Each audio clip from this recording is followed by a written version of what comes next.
This is a Film Stories original podcast. Mother's Day is almost here, and you can get her the most beautiful time-tested gift around. A watch she can wear every day from Movement. Whether your mom is into classic dress watches, rare and refined ceramics, or tried-and-true bestsellers, Movement has something she'll love. And right now, everything at Movement is up to 50% off site-wide during their Mother's Day sale. A watch is a gift that celebrates all the time you spent with Mom. And a Movement watch is even more than that. Movement uses industry-leading materials for their fresh modern watch designs, from technically complex ceramics to vintage-inspired style. All for an incredible value your wrist and wallet will both love. And with one-size-fits-all convenience and fast free shipping and returns, it's a stress-free shopping experience. Save big on the best Mother's Day gift ever with Movement. Get up to 50% off site-wide during their Mother's Day sale at mvmt.com. Again, that's up to 50% off at mvmt.com. Hey, this is Joe Harris, writer of the X-Files comics. You're listening to the Xcast.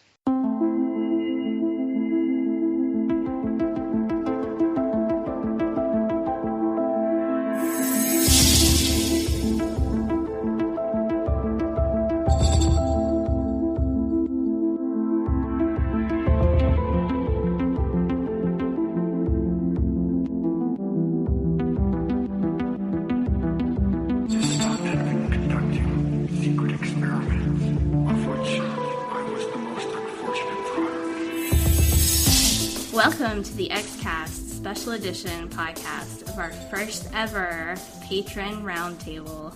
My name is Sarah Blair, and the truth is in here. First of all, I'd like to welcome our newest patrons, to our contributors who help us out with the cost of the show, because it ain't cheap, guys, but we do our best, and we're so happy to have you as our fans and as our contributors and all of that. So let's start with Michelle. Michelle, can you introduce yourself and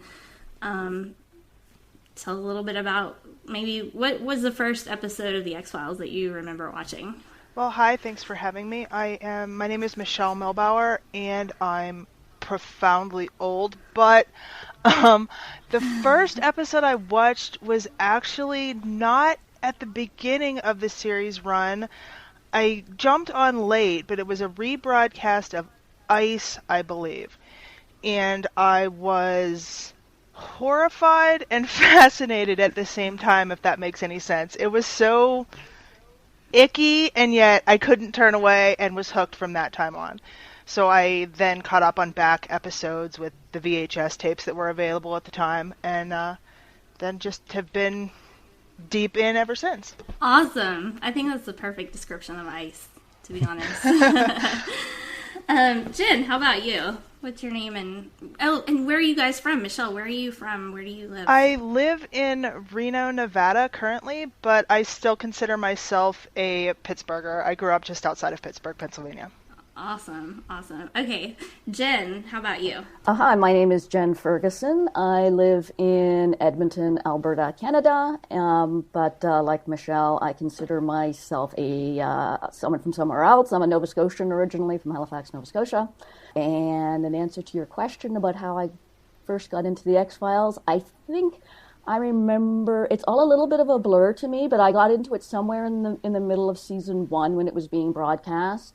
And the first episode I can distinctly remember is Tombs. Specifically the end of Tombs, there was something about I think it's the very last scene of the episode almost, where Scully and Mulder are like standing outside and they're like looking at some kind of like something is blooming or something, and it's springtime and change is coming, and Mulder says, "Oh, there's change coming for us." And there was something about that just drew me right in. I was like, what does this mean? What's this all about? So I watched the rest of the season and then caught the rest on, I think, reruns over the summer. And then that was it. I was super hooked from there on out. It was all about me and the X-Files for the entirety of the 90s, during which I was in my 20s. That is so cool. I remember that scene. And that's a great memory, actually. That's really cool. Kurt, last but not least, how about you? Yep, so my name's Kurt. I'm from Carlisle in the UK, which is 8 miles short of the Scottish border. So Gretna Green is obviously a place which is well known for eloping up to Scotland there. So we're about 8 miles short of that. My first memory of the X-Files was, again, it was kind of similar to the Squeeze episode. It was towards the end of Lazarus on season 1. It was when Scully was tied up to the radiator in Lazarus.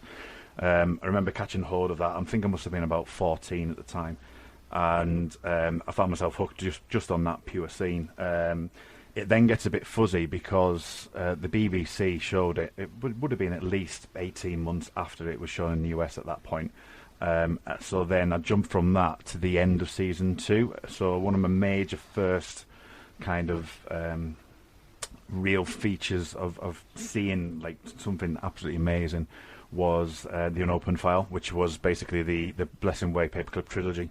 And that just completely hooked me from there on in. It was basically get hold of as many DVDs, as many videos as you could. And then eventually, once the reruns came back, it was just delve straight in. So I picked it up really at the kind of end of season 2, beginning of season 3, and then went back to listen to and watch the rest of them. That's awesome. So you guys kind of all originally started with the, either when it was just beginning to air or pretty much close to the beginning. So you're original fans. Not that there's, anything bad about new fans, because we love all our fans. So yeah, that's really cool that you guys were there kind of from the beginning. I started, I'm sure you've already heard on my previous XCast episodes, but I watched the Calasari. It was my first episode I ever saw, and it scared the pants off me. So I didn't watch a whole lot until I think it like 7:31, and that train scene and all of that, like those 2 episodes, that 2-parter was just like really put an impression on me. I was like, I gotta know what happens to these people. So it's cool that you guys had sort of that one, not necessarily the one episode, but the one moment that seemed to really grab you. What is it that you think about the X-Files that, like, captivates people and really draws them in, like, on a whole? Let's see, Jen, why don't you go first? Oh, okay, that's a big question. I think it can be a lot of different things, and I think it is a lot of different things. I think it can be the mythology episodes, although that I suspect that's less likely now. But I think that in the first couple of seasons, at least, I was all about the mythology episodes. Other people might be more into like the Monster of the Week episodes. They like the kind of horror aspect of it. And then there's people, I'll put cards on the table, I'm a shipper. So there's people like myself that are like into the sort of Mulder-Scully relationship aspect of it, with some overlap with that other stuff too. So anything that had, the mythology with a good dose of sort of MSR was like my favorite kind of episode. So I think people, but it's okay. You don't have to be a shipper to like the X-Files. I accept that. Different people like it for different reasons, and it works. It works for that reason. Sometimes some people like the funny episodes, some people like the serious episodes. It's a little smorgasbord, and we all take what we like and tolerate the rest, at least. I'm probably coming from the other side of that. I've always been into the mythology episodes. It's something that caught me, especially with Catching Paperclip, and I followed it through. That's not to say that I don't have my issues. I loved everything up until about One Son. Biogenesis was great, but it started to wane for me at that point, and I can still get on board with it. I was really disappointed in season 10 with the way that went, but season 11's helped with the way that it's kind of brought it back a little bit for me. So I am from some sort of the mythological side of things. That being said, I'm not a shipper, but I don't mind the actual MSR part of it. I think you need to have that in there to make it a good episode. You need to have them caring for each other and things like that. So I don't have any major issues with that at all. I also the Monster of the Week stuff for me is some of the is just a nice hour of television, and I don't mind that at all. But as you'll find out from my Twitter handle, one of my favourite parts of the show is definitely Darren Morgan's work. Yes, Darren rocks. I can agree with you on that for sure.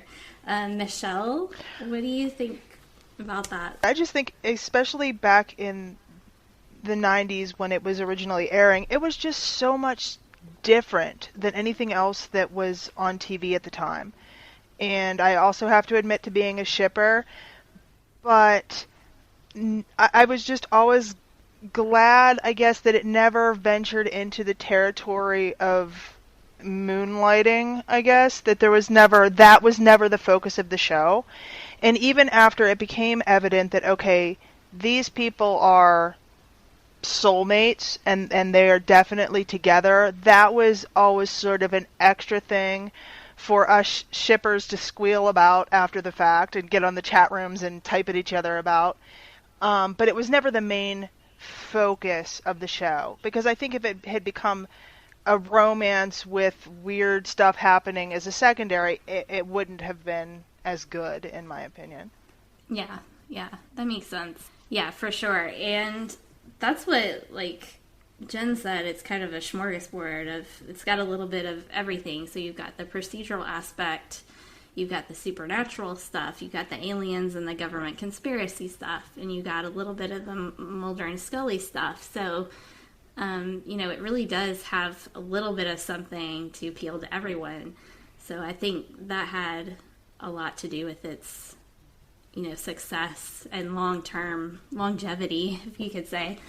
Definitely the supernatural stuff is what really stood out to me and grabbed me from the beginning, because I remember watching Alfred Hitchcock Presents and The Twilight Zone when I was a little kid, and so I was always into that kind of thing, just the weird, creepy stuff. And there wasn't a whole lot on television at that time that really fit the bill for that. I mean, not far after that you had Buffy, but 92, that was pretty much it. You just had the X-Files, and it was kind of this avant-garde thing that was really a lot of fun to watch for a lot of different reasons. So how would you say, let's see, Kurt, how would you say that you're viewing, like when you watched the show originally and you had your thoughts and feelings about it, how would you say that that's changed over time? Like now you go back and watch the episodes, do you see them differently at all? Do you have a new, fresh point of view, or do you see them the same and just remember how you watch them, or has that changed at all for you? It's changed. The general feeling, the story that runs throughout especially the Myth Arc stuff, it stays the same, and watching them as episodes does. But I've come to appreciate some of the themes behind the show, and appreciate how they've come together more, and and actually see the wider picture. So it's sort of like the things where you don't really notice in season one, where you've got the concept of you've got likes of Roland and Born Again and things like that, where it's all got the same common theme to it, and it's something I never really realised until later years. You go back and go, well, that's the same, or you've got that running theme throughout the show, and you've got the body horror stuff in season 8, things like that, where you wouldn't necessarily clump them all together, but listening to like yourselves on the X-Cast and stuff has made you really sort of question yourself on how you view something, and you might take someone else's point of view and watch it again and just see those different aspects, different themes that are throughout, which you may not have noticed before. Yeah, absolutely. That's one of the things that I've really enjoyed about being part of the X-Cast is, having those different point of views to come in and change my point of view and help me see things differently. So it's kind of like watching the show from a fresh perspective and getting a new take on it so that it's still fresh and new and exciting. So yeah, Michelle, what do you think? Yeah, have you had the same experience? Yes, definitely. And I think too, reading Darren Mooney's book and going back and reading some of his original reviews or recaps of episodes, he specifically has thoughts and viewpoints on the episodes where I thought, wow, I'm just sitting here watching this show being completely engrossed for the 44 minutes or however long the DVD versions of those run, and thinking, wow, that was really gross, or wow, that was really cool, or I can't believe that happened, and then going and looking at it from more of an academic side, and then rewatching them after having that point of view and being like really impressed, I guess, by the undercurrent of things that you didn't even necessarily pick up the first one or two or five or however many times you've rewatched certain episodes. Yeah, it's really enjoyable. And then, of course, just ones bringing back Darren Morgan episodes. Jose Chung, I specifically remember watching the first time and maybe the first few times on VHS tape back then and thinking, what is this? Because it was so different from everything else. And then coming back at it later and just realize, I mean, not that I didn't realize the brilliance of it at the time, but it was so discordant from everything else. And then it's just amazing. So, yeah, I think I have the original fangirl love for it, but I can appreciate it on a deeper level now. Right. Yeah, that makes total sense. I've changed quite a bit in terms of how I sort of assess what makes a good episode and what makes a less good episode. I think when I was first watching it back in the 90s, I was just all about the mythology, and to me, like, that's all that counted to a certain extent. I just waited for the mythology episodes to come around, and I was just kind of like passing time with the sort of Monster of the Week episodes in between, and I was like, yeah, when are we going to get to Sweeps Month so I can get some more mythology stuff, because this stuff doesn't really count. So I was always impatient for the mythology episodes to come around. And now I look back at it, and I mean, the mythology kind of became less compelling as time went on, and when I go back and look at those standalone episodes from the first few seasons that I just couldn't wait to sort of get through, essentially, I realized how good they were, and I'm like, those are actually really good episodes. I don't know why I didn't enjoy them more the first time around. So I can appreciate them more for themselves. Plus, I was like such a diehard shipper back then that I was just kind of waiting for, okay, when are we going to get like a little handhold or something? So I was just like waiting for those shipper moments all the time. But now it's like, it's cool. There's going to be plenty of shipper moments to come, Jen. You don't need to worry about that anymore. So Jen, do you still harbor rage toward Diana Fowley? Because every time I see her, I'm still not over it. And I was just watching War of the Cockrophages with Bambi the other night, and it's like, no, I'm not over Bambi at all either. I just like, no, it all comes back to me to a certain extent. I mean, I talk as though like I've sort of matured and changed so much, but the reality is, when I watch those episodes again, it's like I'm back and I'm like 25 all over again, and I'm just as obsessed as ever. And I just have kind of like, I can really get right back into that mindset. But I try to sort of see the bigger picture now and enjoy the little things that maybe. Mother's Day is almost here, and you can get her the most beautiful time-tested gift around.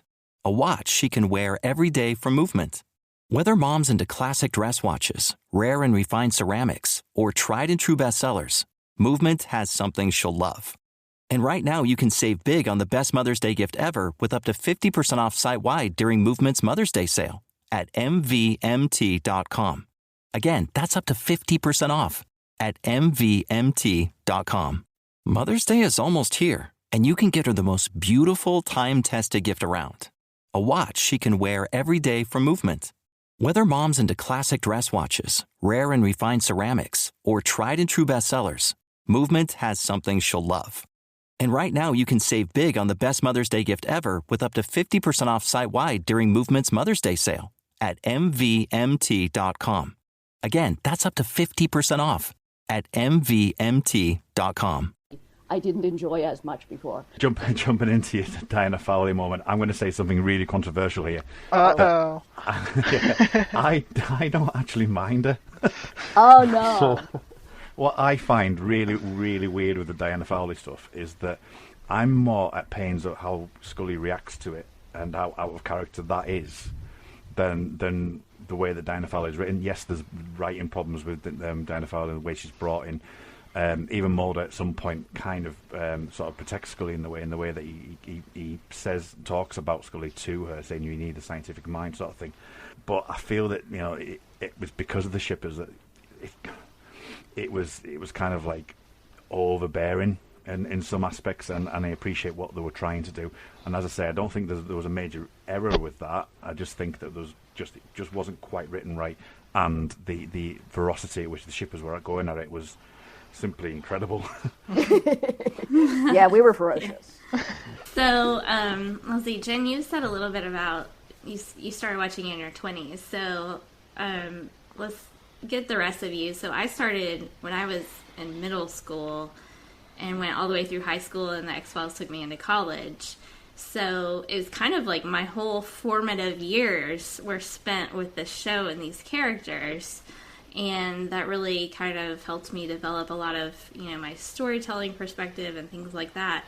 How would you guys say, Michelle, how would you say that the show affected your, I guess, formative years, and how do you view it now that you're older than you were when you first started watching? Like you, I think it was probably 92, so I would have been middle school through high school through college years as well. I can say that the Scully effect did impact me in that for a time I was pursuing a career in law enforcement. Ultimately, that didn't work out. Real life interferes sometimes. But yeah, I think I was definitely impacted by that character specifically. Everyone has their favorite characters in the show, and I must say that for me, it's definitely Scully. And yeah, so as an adult now, I can look back and see it from a point of view beyond just the shipper rage at the time. But yeah, I think it did impact me in that before that, I can't recall a strong female character that wasn't just the sidekick. And while they did do their share of damsel in distress moments, as it were, the forever kidnapping, I'm going to be handcuffed to a radiator and have my liver almost eaten, and any other number of things. But to have a female character that was just as powerful as the men at the time, it was profound.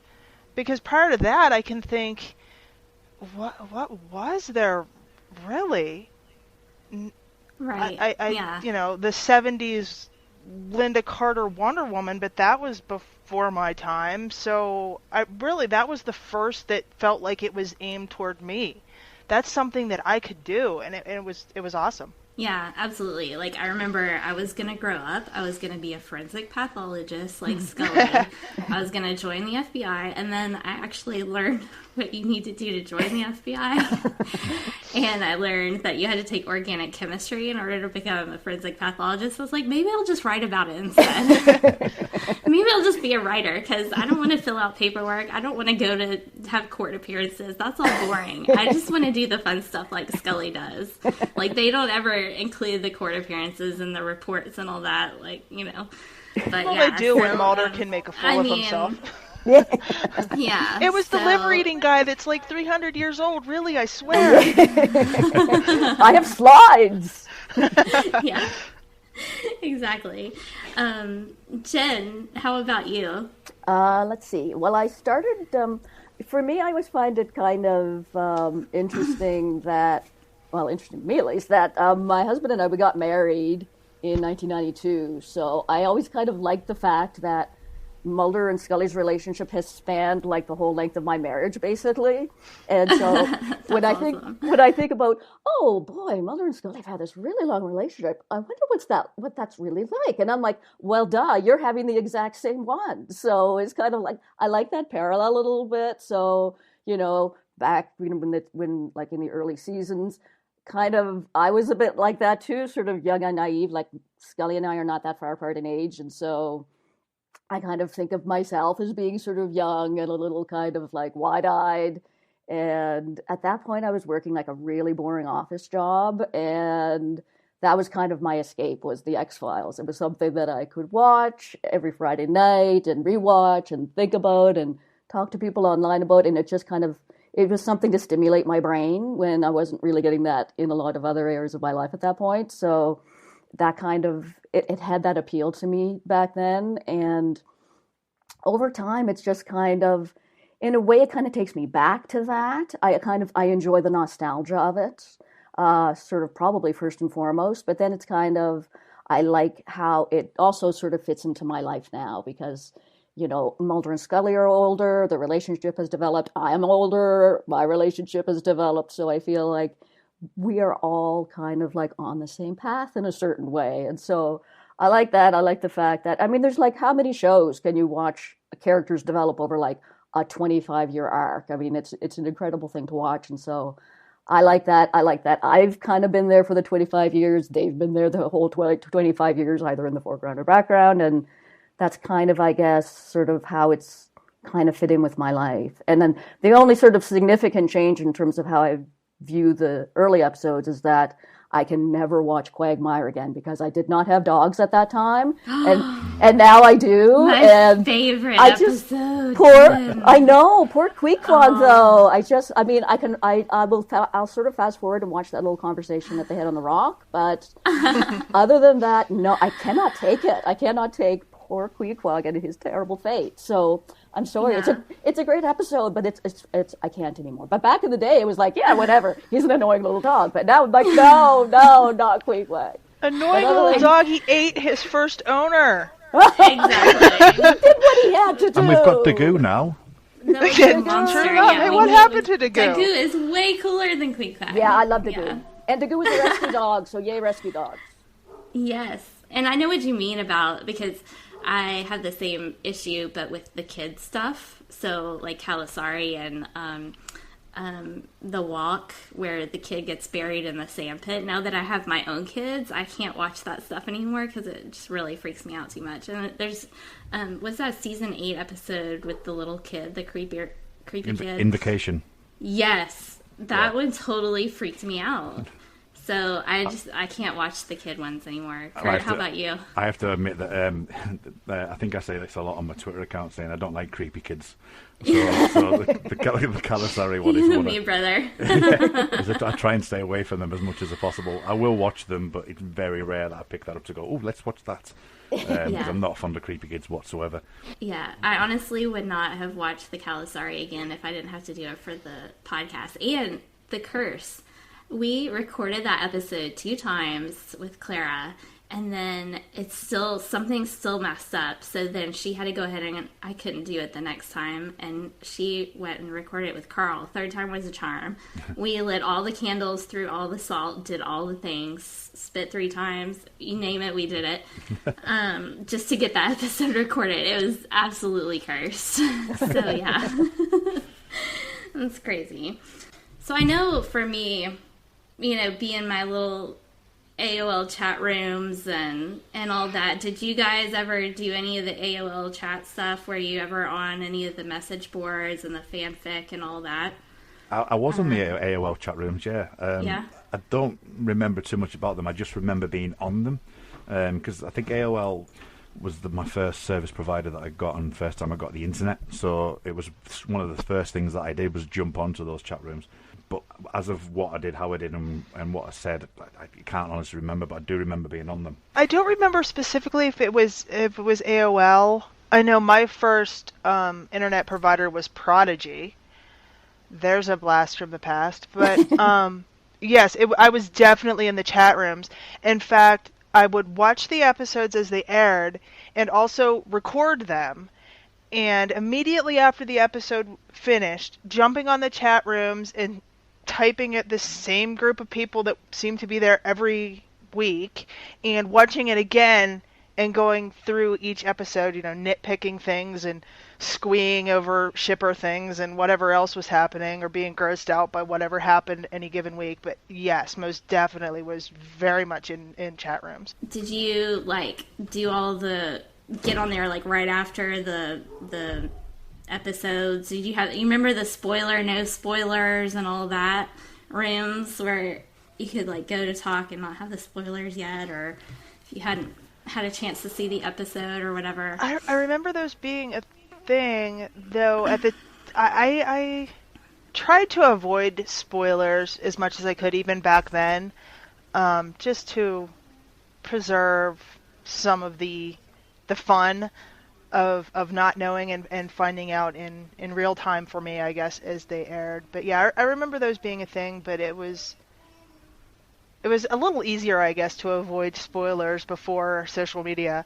Now, on Wednesdays, it starts, I can't even get on Twitter whenever it's 8 o'clock Eastern time because I don't want to know yet. Yeah. So it's a lot harder to avoid now, but right. Yeah, Jen, how about you? I didn't have AOL, but I was a frequenter of Usenet, so I would visit alt.tv.xfiles, I think it was back then, and so our happy little texting times. I didn't really contribute that much. I was like super shy online. I was like, what is this internet? But I loved sort of lurking and hearing all these really sort of insightful people talking about the show, and there was folks writing reviews that were like great reviews, and I'd print those out and read them on my lunch hour or work the next day. So I'd jump right on there as soon as the episode was over, or put on like my Mark Snow soundtrack on my headphones and sort of listen to X-Files music while I was sort of reading about the X-Files on Usenet. So it was definitely a big part of my experience of the show.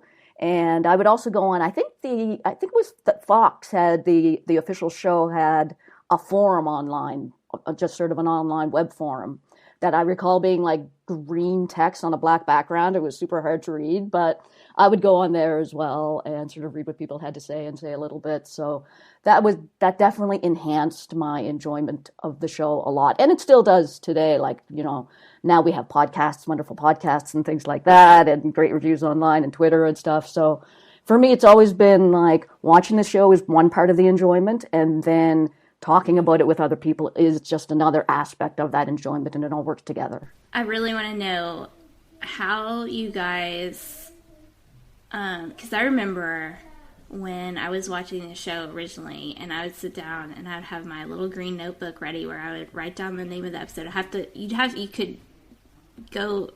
get the newspaper every week just to get the TV guide and get the name of the episode, and not every week.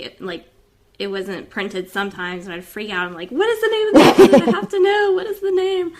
So, now we have all the information. We can just hop on IMDb online and get the names of the episodes ahead of time and whatever. And so, back in the day when we were watching on live TV, you'd have the commercial breaks and all that, and it's like you get to the point and you have to sit through the commercials. You're like, what's gonna happen? I don't know. Scully's tied to the radiator. She's about to get her head cut off. She's just been kidnapped. What is gonna happen? So now that we've got the streaming, we've got the DVDs, we've got the commentaries, we've got all of this technology. How has all of that changed your viewing from then as to now? Like, we've got season 11 airing live again with the commercials. So to me, I'm like feeling like all throwback every week, and I'm so impatient now because I just want to watch the episode. I don't want to see these commercials, but it does give me time to tweet in between the commercial breaks. So how has that all, let's talk about binging versus, the live stuff and how that's changed for everyone. Michelle, why don't you go first? It's funny because I have all of the episodes through season 10 on Blu-ray and the movies, and heck, I'm far gone enough. I even have The Lone Gunman, though I don't think that's on Blu-ray. And I don't believe the show is streaming right now. The current stuff is on Hulu, but I don't think previous episodes are. But it's all, yeah. Oh, it is all on Hulu? Okay. Yep. Mm-hmm. So, yeah, that stuff, it's easier, and when, you're bored out of your mind, which with kids doesn't happen terribly frequently, but it's nice to be able to pop in the show. Although it's not one for me that's mindless. I get sucked in. So then I'll sit there and stare at these episodes I've seen more times than I can count and get absolutely nothing done. But I don't know that the X-Files is really a great binge show. There was nothing better / worse than a season finale cliffhanger and having to wait that excruciatingly long summer to find out, oh no, the train car was burnt. No, Mulder didn't Yes. die, but how does he get out of that? Yeah. And it just, I mean, of course, being in high school at the time, you didn't want to wish your summer away, but it was also one of those, like, I need to know what happened. I know he didn't die, but what happened? How is this going to resolve itself? And you kind of don't have that with binging anymore. You could sit down and watch Stranger Things or whatever Netflix show and be done with it in a weekend if you really want to not get anything accomplished. Yeah. And then it's done, and now you're left waiting for the next thing. Yeah. So it's kind of fun to just be able to lose yourself in it and just binge. But then again, if you power through it so quickly, I mean, season 10, problematic as it was 6 episodes. You could binge through that in a day, and then you have to wait 2 years before you get something more. Ugh. Yeah. Yeah. I don't know how I'm going to teach my kids the true agony of waiting for our first show. A cliffhanger season Just finale. to find out one thing that happens. Yeah. I think it's kind of spoiled us, hasn't it? Kurt, how about you? What do you think? Yeah, I would echo those comments. What I find quite interesting is the likes of The Walking Dead, because The Walking Dead finishes in March and stuff, and they've got to wait all the time to October, and everyone goes mindless about the fact, we're gonna have to wait this long, and it was even worse for us in the UK because the X-Files was on. I caught Paperclip, Blessing Way, and Anasazi. I know I did that the wrong way around. But I caught that on the VHS that came out, and it was beginning of season 3, and season 3 didn't come out for another 2 years. So you had that length of time to wait to continue watching. And I agree that the X-Files doesn't really need to have a binge-worthy aspect to it. And what I feel that sometimes, I'm also a big 24 fan when 24 first came out. I mean, obviously Howard Gordon took that on.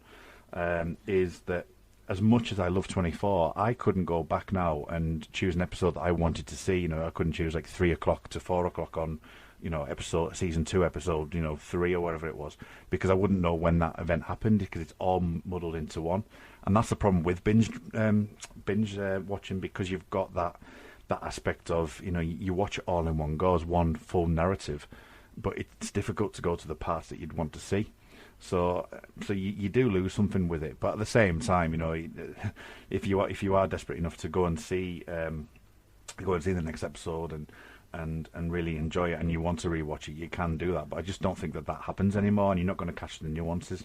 How do you think it would have changed the myth arc if it had been? Yeah, do you think it would have affected that at all? Yeah, I think so. I think it will have. I think that we've had a kind of almost a switch around in season 11 and season 10 with that, because the Monster of the Weeks used to be those separate incidents of, Monster of the Week was completely separate. You might get a mention of tombs in one episode, and it's a passing remark, or you might get something like that. Sort of referred to in another episode, and that's all you would get. Whereas season 10 and 11 have taken the emotional aspects of it and carried that on through the Monster of the Week episodes. So that's been an interesting change that they've gone for, because I always thought, character development-wise, that the myth arc ones were the ones that really delved into it. So when you're looking into Mulder's dad and things like that, and Scully's sister's assassination and things, you could really delve into the character traits and how that affected them in the myth arc episodes. It's kind of switched now, and it's probably for the worse, especially for the myth arc episodes like the My Struggles, but it's making things like Plus One and Ghoulie actually have a bit more resonance than what you would normally have had in a normal Monster of the Week, where you can just put it on and select one episode. You do have that kind of that emotional arc within the series, which is an interesting play on what they did before. Yeah, absolutely. And now, back when the X-Files was originally in production, they had 22, 24 episode season, and they were on this breakneck pace to get the episodes out on time, and they were just on you feel that they were just constantly scrambling to do, the best that they could with the time that they had. And now you've got the shows that spend, 2 years in production of 8 to 10 episodes, and it's a completely different pace. Jen, how do you think that might have affected the original run of the show if they had had more time to plan out an entire season at once and really kind of tie in those episodes? Like, I feel like season 11 has that feel so far. How do you think that might have affected the quality? Like, 'cause, you know, you've got some episodes that are, you know, so you've got like the really high quality episodes like Paperclip, and then you've got Fearful Symmetry. They're all the same show. Somehow they're all the same show. I know. Yeah, exactly. Yeah, I think it would have been.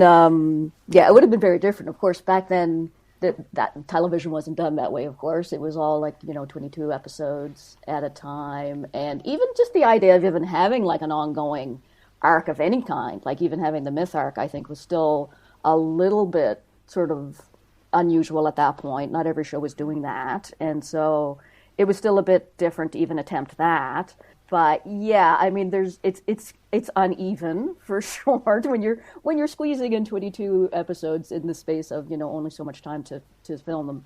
They're not all going to be gems, but because we weren't binging, because we were watching them live, we had to treat them all like they were gems to a certain extent. We had a week between each and every one of them, whether they were good episodes or not. So I suspect if you were binging them now, if you were watching, like, say, Dwayne Barry and Ascension, you'd probably skip right over 3 and go to One Breath, and that would probably be wise. But at the time, it was like, okay, this is the next episode. This is all we have for the next week. So I'm going to watch it like 3 or 4 times, and I'm going to talk about it at length Right. with my friends online, and we're going to treat it as though like this is like a really important episode. But of course, now looking back on it, no, not a very important episode, but at the time, it's all you had for the week, so they all had a certain amount of weight, whereas when you're binging, you can just kind of skip those ones or just forget about them very quickly because you're watching them all kind of in a bit of a blur. So the less successful episodes would get forgotten a lot more easily now when you're not having to sort of dwell on them and try to make something out of them for the next week. I think that they were doing their best, and if, like, I don't know, if I had to guess at a number, that maybe half the episodes were really great and maybe a quarter of them were not good and a quarter were like mediocre. That's not bad. I mean, in a way, it kind of averages out to what we're getting now. Like, we're getting 10, what I hope will continue to be really solid episodes for season 11. Maybe if we go back and look at season 2, maybe we will find that there were, in fact, 10 really solid episodes in season 2. And then there was a bunch of other ones that were still entertaining in their own way, but maybe not as solid. So, I like it this way better. I like the way that they're attempting to kind of have more continuity. I agree with Kurt that the sort of Monster of the Week episodes have a lot more heft to them now, which I really like. So, I wish they could all have been 10-episode seasons, to be honest. I think they all would have been stronger for it. Yeah, I mean, there's definitely episodes that I, as Jen said, probably watched multiple times back then just because poring over it with friends on the internet, and it was what we had, and then it would rerun and we'd watch it again. But yeah, I mean, that's a lot of episodes, and that's a lot of hours of television for one season, and that's a lot of ideas that somebody had to come up with, and then they had to be able to film those. So it seems inevitable that there'd be some like space that why did this happen? But hindsight being 2020, sure, they could have pared that down, but it was all a giant learning curve, and Fox was making a ton of money. So they weren't about to cut the number of episodes just because there were some stinkers in there. So, I don't see some of those terrible episodes. I mean, Excelsis Day, that probably should have been left on the cutting room floor, though that was an amazing episode of the podcast. Yeah. Are there any episodes that you guys have not watched since they originally aired? I can say for me, I watched Fight Club once, and that was one time too many, and Sunshine Days. I still have rage about Sunshine Days. My thought at the time was, we only have so many episodes left, and you're wasting what's left with the Brady Bunch? Really? Why are we doing this? And I honestly have not watched that episode since. And I had the same thoughts with Fight Club, because at that point, Duchovny was leaving, we only had a handful of Mulder episodes left, and I was so angry that you're wasting my Mulder time with this. It was awful. I think for me, it's I hate to sort of have such a broad brush, but really all of season 8 and 9. Like, I honestly look at High five, Jen. High five, Sarah. On that High five. one. Yeah. Especially season 9. Honestly, I look back at the titles of the episodes and even the synopses, and I'm like, was that an X-Files episode? I have no recollection of having watched that, even though I did. But I was I was in a state of kind of like white-hot rage for the entirety of season 8 and 9, even though I watched every one of them. Because I was just mad at the state of the show and mad at, Mulder was gone and what is going on. And I just felt like we were getting screwed around a lot. So I was mad, and I hated Doggett a lot, even though now I look back and he seems like a perfectly nice character. But there was definitely Doggett rage. Yeah, Doggett rage. It really unfair to him, but still. But I must say, having said that, just this week, I've been kind of brought around a little bit by listening to Darren Mooney on the podcast talking about season 8, because he's obviously a fan of that season and talks about sort of how it has this great arc to the whole season. I said, Darren, I think you might have made a believer out of me. So I've started watching season 8 again. Good. And it's like it's like watching a whole new show, because I don't have the rage blinding me, for one thing, and I remember so little of it that I honestly couldn't quite remember what was going to happen in some of those episodes. So I'm kind of into it, and plus I'm such a Gillian Anderson fan now. I mean, I was back then, but I've become more and more over the years. And if all I have is a season full of Gillian Anderson, what is wrong with that? So Mulder does not have to be in every episode. That is okay. I can just enjoy her performances, and she's great in that season. So yeah, I'm trying again with that. Well, with season 8, I mean, I'm coming purely from a fanboy's perspective. That being a Myth-Arc fan, that was what I was really focused on. And yes, season 8's Myth-Arc, it was good. I actually really enjoyed it. Season 9 is absolutely atrocious, and season 9 is probably where I've not watched a couple of episodes, I think, that have been through. But that's still got some great episodes, like likes of John Doe and things like that. But season 8, it had Robert Patrick in it. It had the Terminator, so it was like, oh, the Terminator's going to be in the X-Files. How brilliant is that? So I just was like, brilliant. Yeah, I'm all for that. If Mulder's going, as much as I love Mulder, I'm going to give this guy a chance. And I actually really liked it. I really, really enjoyed it, season 8. But I am with the majority in saying that season 9 was pathetic. So, apart from maybe 4 episodes, there's 4 episodes which are fine, but the rest are awful. Yeah, I think you all know my thoughts on season 8. As try as I might, I just can't get into it. Like everybody's like, "Oh, season 8 is so great." I just can't see it. I'm sorry. Banana Slug, Jesus. Oh, Slug. the Jesus Slug. Oh, that's the stuff of nightmares. No. That and it's got Deep some Skinner Roy, in it, though. Deep Roy and the scooter thing. It's not scary to me. Slug. It's just not scary. No, it wasn't so much scary as I it was know. just, that's gross. Yeah. I mean, and it wasn't even gross in the ice sense. It was almost like they were trying to go back to that, but it was just so preposterous because that thing was humongous. Exactly. Yeah. So the less said about Bad Law, the better then. I would rather watch Bad Law than the Banana Slug. If that tells you anything. Do you think, okay, so we've got our kind of toss away episodes that we sort of skip over. We've got the skip over episodes.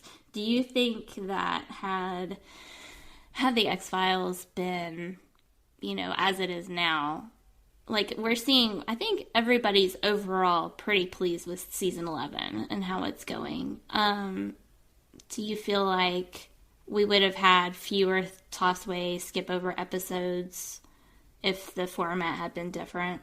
You think? Because I feel like now, you've got the the shows that have to be good because they only have these 10 episodes that they, per season. So they've got to keep people interested for years at a time. Whereas, with the longer season and the longer format, it was easier to just be like, well, they can't all be winners. So let's just skip past that one and keep going, guys. It's like forward movement. So, Kurt, what do you think about that? Do you think, it would have been a little bit different or better? Or I'm in two minds. I think that because of the way that it's done, it's not difficult to watch an individual episode on its own. But I think you might not have found some of the ones that fell on the feet, some of the episodes that were absolutely outstanding. I think you might have missed some of that, and the series itself might become more of in the mix of everything else that's out there.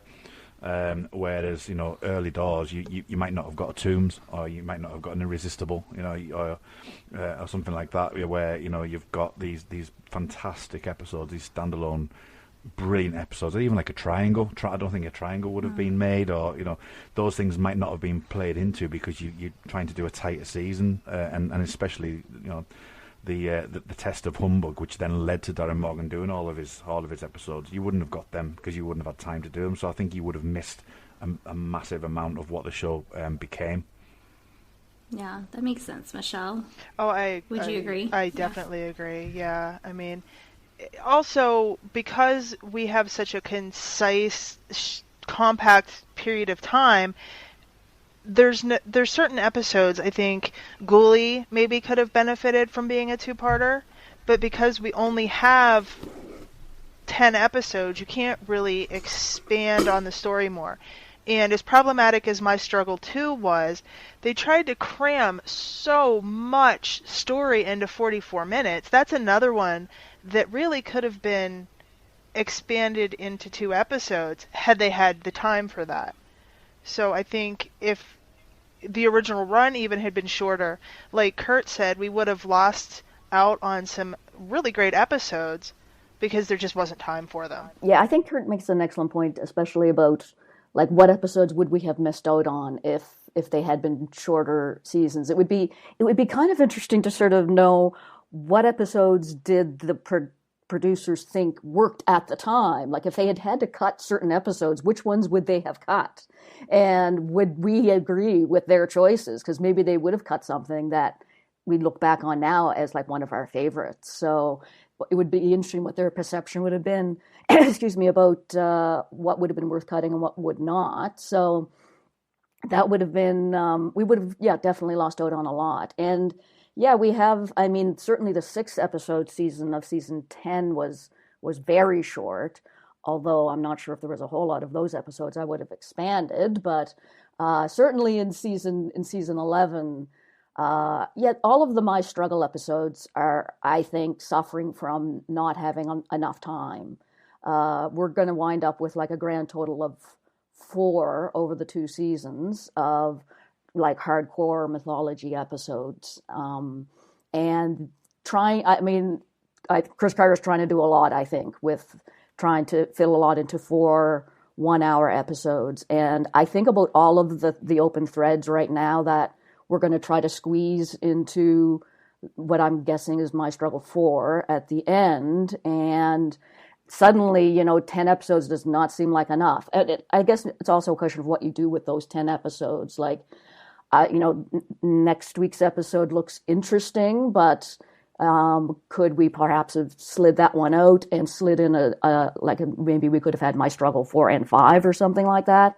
But the fact that Chris Carter has made this decision to only have, 2 very clear mythology episodes in this season, one at the beginning and one at the end, and really nothing significant in between. Some development, but not really major development. There's going to be, I think, a lot packed into that last episode, and I really wish it was going to be 2 parts instead of 1. So I can always hope for more episodes of the X-Files.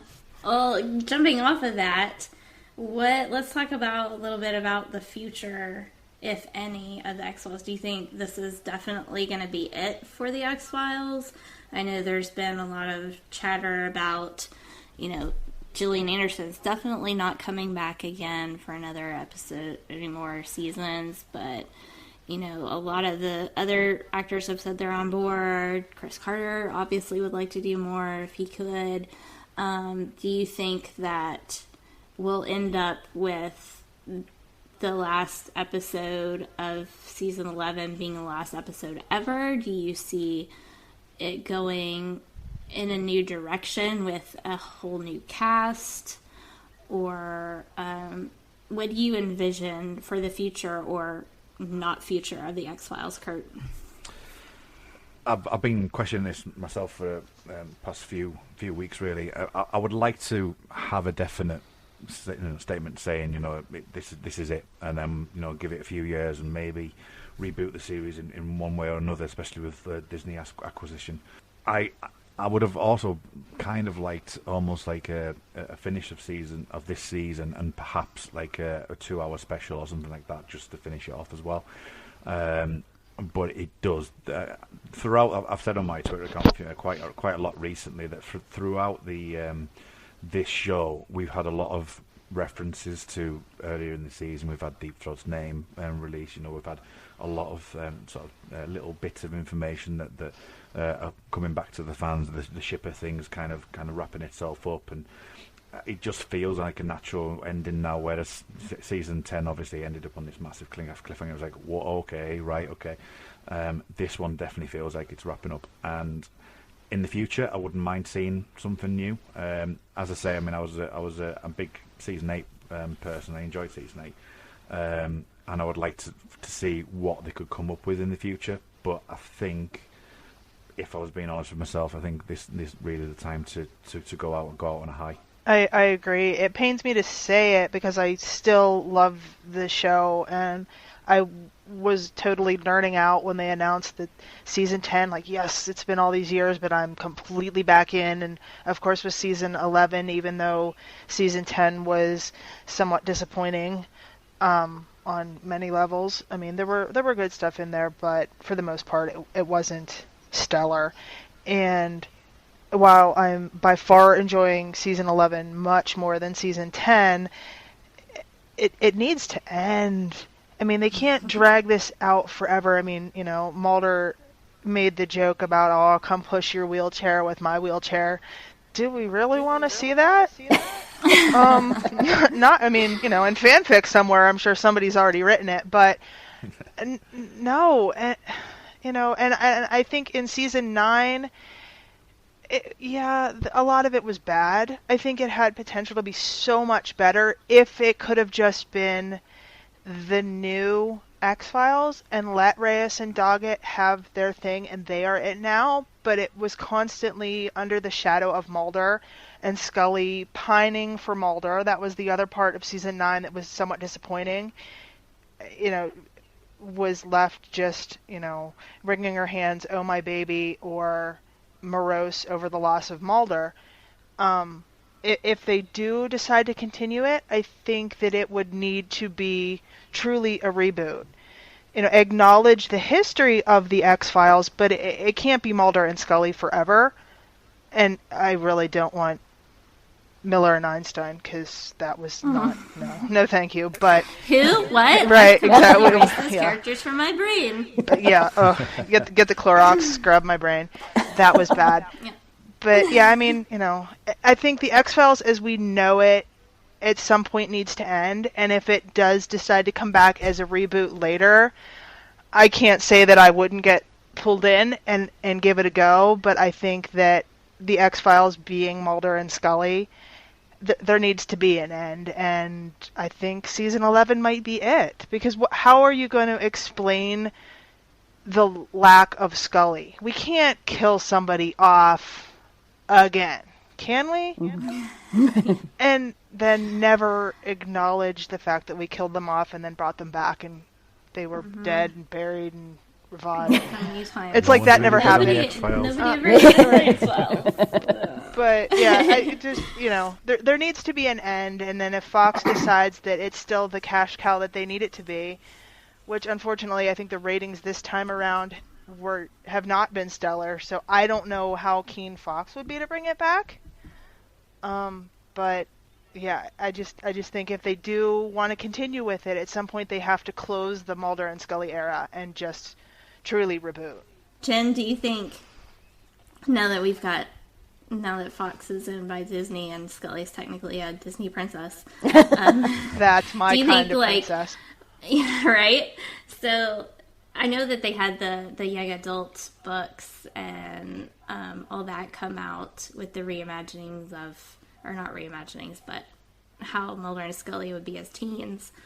I don't know if you read those at all, but do you think we would get maybe a prequel show about Mulder and Scully as teenagers? I don't know how that would possibly work, but I mean, maybe that's a possibility. Like we've got prequels with Han Solo and all of that going on with Star Wars. Maybe, I don't know. It's a possibility. What do you think about that? I mean, they might try. I mean, prequels are kind of a big thing now. I'm not a fan of the idea, just because to me, Mulder and Scully are David Duchovny and Gillian Anderson, and to have other actors playing those characters would be weird and like almost borderline offensive to me. So I wouldn't take to it. Probably I would, if they had to do something, I'd prefer they just did a completely different, something different, a reboot with totally different characters.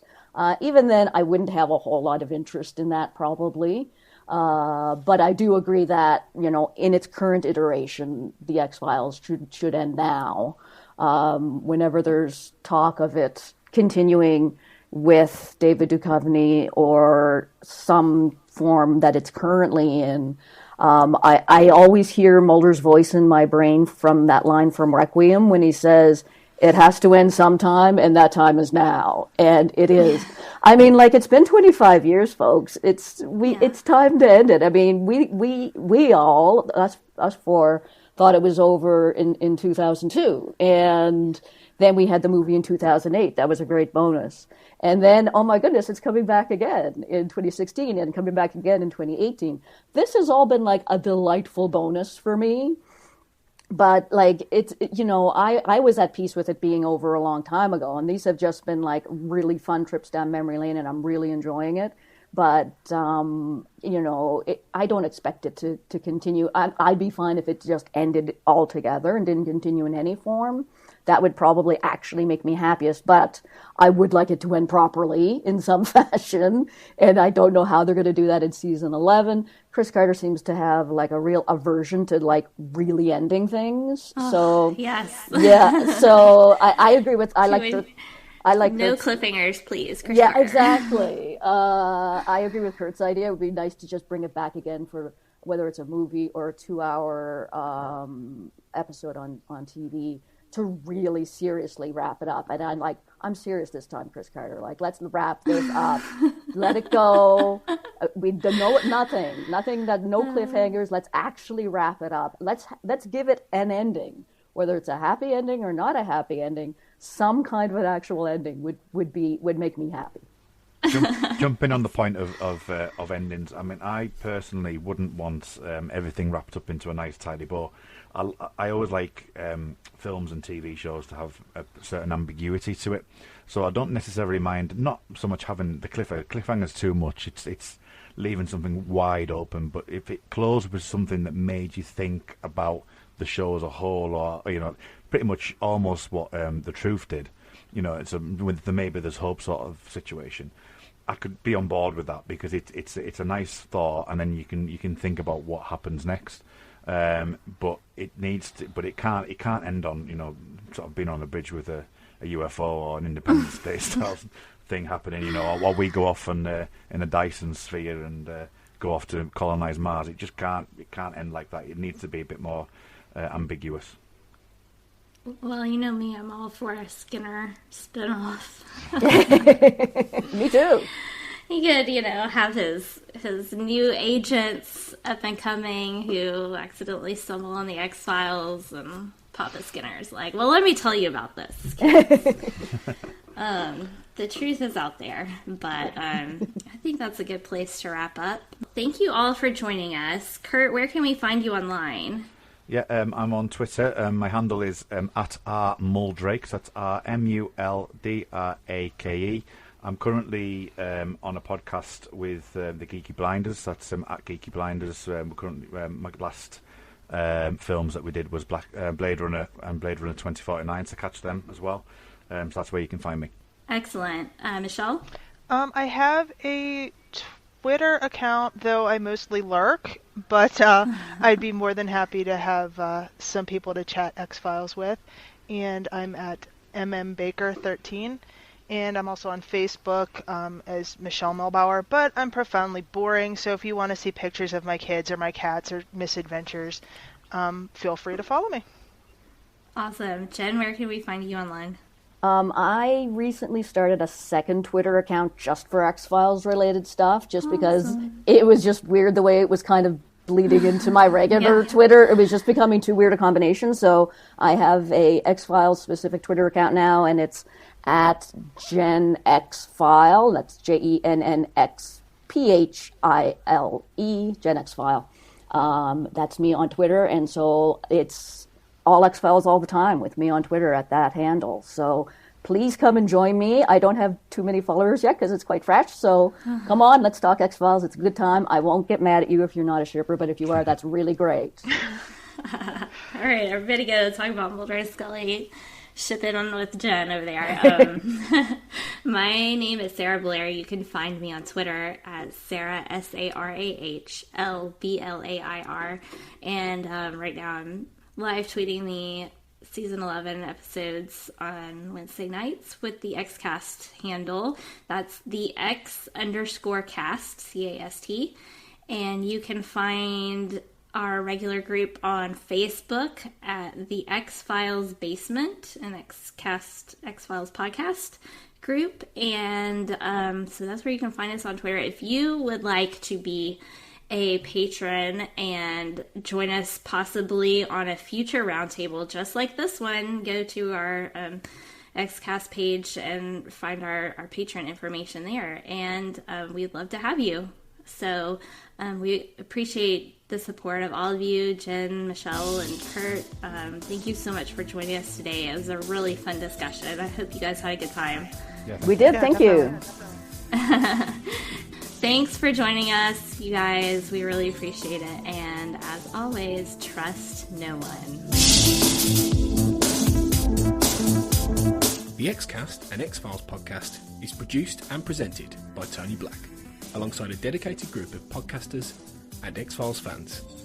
You can find us on Twitter at the XCast, and on Facebook if you type in the XCast, or at our group X-Files Basement, an XCast podcast fan group, where you can continue the discussion about all things Mulder and Scully. If you want to support the XCast further, you can now subscribe and become a patron of the show on Patreon. On Google, just type patreon.com/the XCast. That's Patreon. You'll see all of our tiers, subscription options and perks, which include early access to episodes, bonus content such as commentaries on X-Files episodes, access to a patron chat zone, and even appearing on one of our patron roundtable discussions. We would appreciate any support you can give the show, so just go to patreon.com/the XCast to find out more. Our title music is provided courtesy of Will A, who you can find on Twitter at I am Will AYE.